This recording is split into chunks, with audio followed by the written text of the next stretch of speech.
வளர்ந்தவங்க என்ன பண்ணணும்? உதவியா இருக்கணுமா, ஊழியம் செய்யணும். ஊழியத்தில் சேர் போடணுமா, சபையில் சேர் போடணுமா, படிக்கட்டு பெருக்கணுமா, செச்சு பெருக்கணுமா, பாத்ரூம் கிளீன் பண்ணணுமா, இல்லை ஊழியக்காரருக்கு உதவியாக இருக்கணுமா, இல்லை சபையில் ஏதாவது ஊழியம் நடக்கும்பொழுது நான் போய் நிற்கணுமா, இல்லை முன்னாடி வந்து நான் ஜெபிக்கணுமா, என்ன முடியும் உன்னால?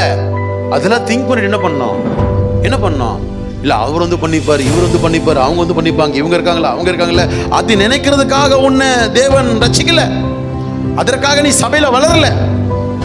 ஒரு புருஷன் வளர்ந்து தன் குடும்பத்திற்கு எப்படி பொறுப்புள்ளவனா இருக்கிறானோ அதே போல சபையில வளர்கிற நீயும் சபைக்கு பொறுப்புள்ளவனா இருக்கணும். இது உன்னுடைய சர்ச், உன்னை ரட்சித்த ஸ்தலம், உன்னை வளர்க்கிற ஸ்தலம், உன்னை ஆசீர்வதிக்கிற ஸ்தலம், உன்னை கட்டுகிற ஸ்தலம். அந்த ஸ்தலத்திற்கு, அந்த ஊழியத்திற்கு, அந்த ஊழியக்காருக்கு, அந்த தெய்வத்திற்கு நீ எப்படி இருக்கணும்? ஊழியம் செய்கிறவனாய், உதவி செய்கிறவனாய் இருக்கணும். ஊழியக்காரர் கூப்பிடக்கூடாது. எப்பா வரியாப்பா, அப்பா சரியாப்பா, ஹலோ இது பண்றீங்களா, அது பண்றீங்களா, காரணங்கள் சொல்றீங்க.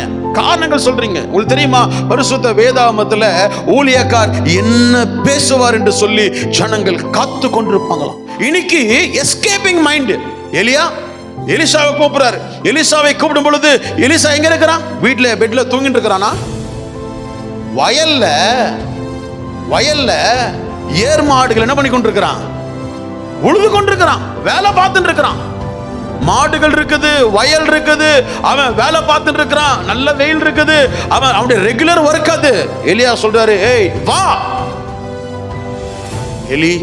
எலிசா, ஐயா நாளைக்கு வந்துட்டோம் ஐயா, இந்த மாடுகளை நான் என்ன பண்ணிட்டு இருக்கிறேன்?